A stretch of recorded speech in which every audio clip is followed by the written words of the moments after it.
দুই ধরনের নারীরা স্বামীর সংসারে থাকলেও নিঃস্ব হয়ে যায়। তাদের স্বামী আছে, ঘর আছে, বাড়ি আছে, সব আছে, বাট তারা নিজেকে নিঃস্ব অনুভব করে।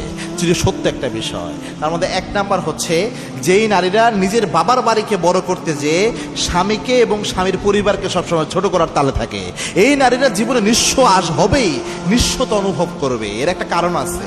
একটা পুরুষ মানুষ, তাকে আল্লাহ রাব্বুল আলামিন এরকম ভাবেই বানিয়েছে যে সে গোটা দুনিয়ার কাছে সম্মান না পেলেও সে আশা করে তার স্ত্রী তাকে সম্মান করবে। এবং আল্লাহ এইভাবেই তৈরি করেছেন, আর রিজালু কাওয়ামুনা আলান নিসা, পুরুষরা হলো নারীদের পরিচালক। আল্লাহর হাবিব এই জন্য বলতেন, কোন নারী যদি জানতো তার স্বামীর কত মর্যাদা, স্বামীর কত গুরুত্ব, স্বামীর শরীরে যদি পুজ হতো নিজের গাল দিয়ে হলেও পরিষ্কার করে দিত। এটা যদি বুঝতো নারীরা স্বামীর কত মর্যাদা। এজন্য একটা মেয়ের যখন বিয়ে হয়ে যায়, আব্বা আম্মা সবকিছুর চেয়ে তার স্বামীর গুরুত্ব তার জন্য বেশি।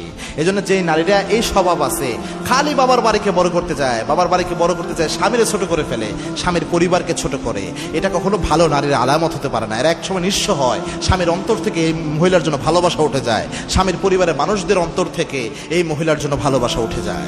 দুই নাম্বার হচ্ছে যেই নারীরা অনেক বেশি অকৃতজ্ঞ টাইপের হয়। স্বামী অনেক কষ্ট করে এনে দেয়, হয়তো অল্প আনতে পারে, তার সামর্থ্য যতটুকু কুলায়, বাট সেটা কৃতজ্ঞ হয় না। অকৃতজ্ঞ আচরণ, নাফরমানি আচরণ। আল্লাহর হাবিব বলেছেন নারীরা জাহান্নামে বেশি যাবেও হচ্ছে দুইটা কারণ। তার মধ্যে একটা হচ্ছে আনতাকফুরুনাল আশিরা, যারা স্বামীর নাশুকরি করে বেশি।